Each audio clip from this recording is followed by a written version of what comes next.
Nigeria's quest. Waste management is one of Nigeria's Lagos especially, which is once again facing severe flooding issues now. To manage its rising waste level. Imagine Earth without its vast blue ocean. Our oceans, rich with life and resources, are essential to nature's beauty and the planet's health. But this vital part of our environment is facing a serious threat. Every year, vast amounts of plastic waste find their way into our oceans, endangering marine life and contaminating our waters. From Lagos to the Niger Delta, no coastline is immune to this pollution. Out in the ocean, the impact is devastating. Sea turtles, a symbol of Nigeria's rich biodiversity, mistake plastic bags for food, filling their stomachs with deadly poison. Nigeria is home to 5 species out of 7 in existence today, but human activities are a threat to the almost extinct species. But there is hope. Across Nigeria, a wave of resilient people are taking action to restore our oceans and tackle waste pollution head-on. Communities are not just fighting back. They are inventing solutions to create a sustainable blue economy, pushing for better waste management, demanding more recycling and upcycling options where waste becomes valuable. This is a story of the seeds of greatness.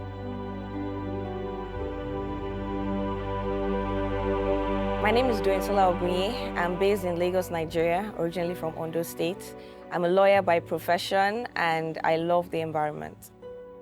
My love for the environment started in 2012, and that was during my law school year, and I loved the ocean. I started to live very close to the ocean, and I would take walks, and I would find that there's so much plastic pollution, there's so much waste on our shorelines, and I wanted to do something about it. And in 2015, I stumbled on our first rescue, which was a sea turtle in distress, an olive ridley sea turtle in distress. My name is Oyewole Talabi. I'm the founder of a company called Recycle Nigeria, which I founded in 2017. I felt the need back then to do something to contribute in some way to the lack of waste management that I saw in Nigeria. I realized quickly that, because I have a passion for recycling, I hate to see plastic bottles on the road, in the gutters, or even just being mixed with normal trash. And so I started separating plastic bottles at home by myself. And when I called the big recycling companies to come and pick up my plastic bottles at my house, generally they were not keen on doing it because it wasn't worth their effort and their time and their resources, because I didn't have enough waste for them to come and pick up on my house. And so I realized that this problem was not just my problem alone, it was something I realized other people that wanted to recycle were having that problem too. Because when I started talking to family, friends, and wanted to encourage them to start recycling, the first thing they'll tell me is, well, if I put the plastics aside, nobody comes to my house to come and pick them up, and it becomes a nuisance in the house. 3 years ago, this compound has not been like this before. There's no flood. Someone put a debt over there that broke all the drainage from that level. So whenever the rain fall, flood enter, and the water is not flowing. It's no more flowing outside. It's no more going outside. So that was the reason why we brought in filling. This is not debt, it's filling. The person that brings the filling for us is a mixture of broken and sand. But the flood is disturbing us. There's no gutter to flow. People that are even living down the street, they are pouring dirty. That's what caused the problem we are facing here. So it's better for them to find another place to put the dirty. Even this man that is living at my front here has given those malams money to channel that place. But some people still come there, put dirty in that channel, block everything. The flood cannot move again. My name is Achenye Idachabasbaro, and I am the founder of MitiMeth. MitiMeth is an enterprise, a materials and artisan enterprise based in Nigeria. And what we do is we transform waste. Plant fibers, for the most part, is what we work with, and then agricultural residues. And we innovate around these materials that we have in abundance in our environment here. And we make home decor and fashion accessories from them.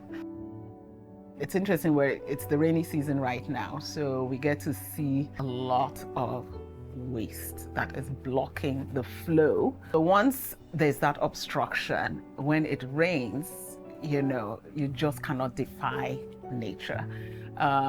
Then you have this issue of flooding, which unfortunate, I mean, the commentary is the same year in, year out, year in, year out. So there has to be some huge step change in terms of, how this type of flooding can be avoided. Waste pollution certainly is a very big contributor to it. Consumer behavior is key in terms of people understanding that if you're discarding waste in these gutters, at the end of the day, you are the one that's going to be negatively affected at the end of the day. It's your home that's going to be affected at the end of the day. And it's a campaign that has to be continuous. The environmental health officers need to be on their toes to ensure that, the gutters that are within residential or commercial areas are clean. People, the things do not automatically drop in the gutters. People are actually the ones responsible for doing this. Last 2 weeks that rain fall, hey, if you come this area, you will not believe it. Everywhere was flood, people houses. A lot of people park out of this area. If rain fall, dirty flow everywhere. Because of the dirty that the water, people drop everywhere. House will full with dirty shit everywhere. The threats that sea turtles face, especially in the ocean, is plastic pollution, especially the nylon bags, what in Nigeria you will call leather. Turtles can't taste and spit. Like if something is not food, they can't say, oh, I'm not going to eat this. They eat everything because they think is food. And when these things are already in the ocean and are eaten by the turtles and even by other marine life, it comes back to affect us. Now, talking about the turtles congest these things, and because you cannot digest plastic, so it kills them. Fishing nets, ghost nets, chokes them. And the one that hurts me so much is the lollipop sticks that get into their nostrils. I can imagine the type of pain that these turtles face. So I quickly realized that there was a problem and there was a gap within the value chain of recycling. And I thought to myself, you know what, I'll try to fill that void. And so what I started doing was I started talking to family and friends and even small businesses within my proximity and said, look, if you guys are willing to separate from source, I will come and pick up the plastics from your house.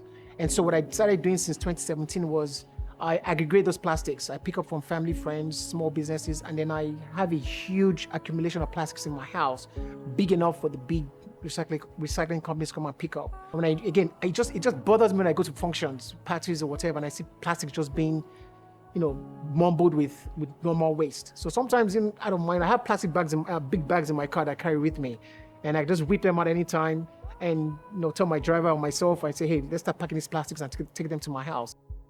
So when I think of upcycling and, not just in the context of MitiMeth, but in the context of other organizations that are in this space, I think of it as product life extension, okay? So if you look at these products here, they're very decorative, but they're also functional.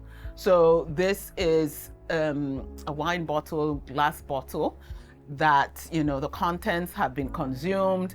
In most cases, I'm sure if we go to the waste bin outside, we'll see bottles that are in there. So what we've done is taken this package form and looked at how we can extend the product life of this package by now creatively repurposing it into an item that has a different function.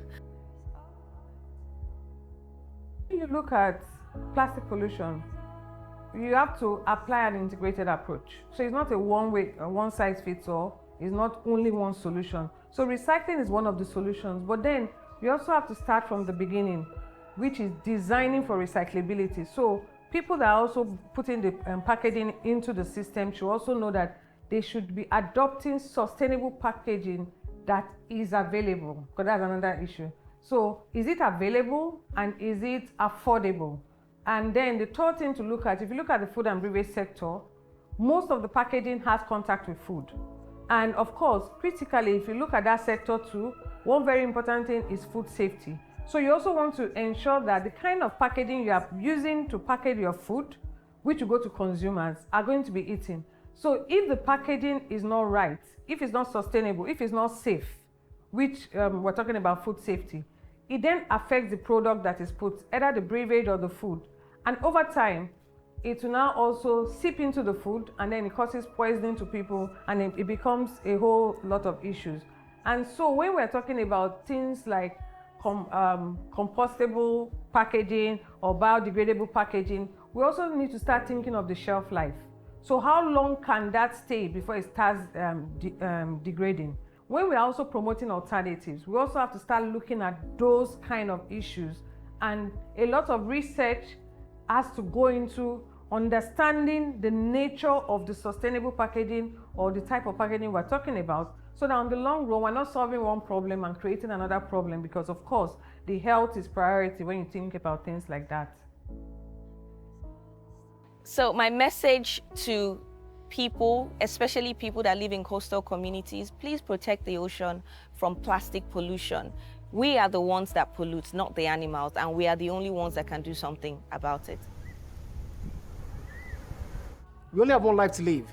We only have one earth. And for me, I believe we get what we give out. You know, when we take care of the environment that Mother Nature has given to us, Mother Nature will be kind to us as well. You know, so if we don't do it for ourselves, let's do it for posterity. Let's do it for our children. Let's do it for our grandchildren as well.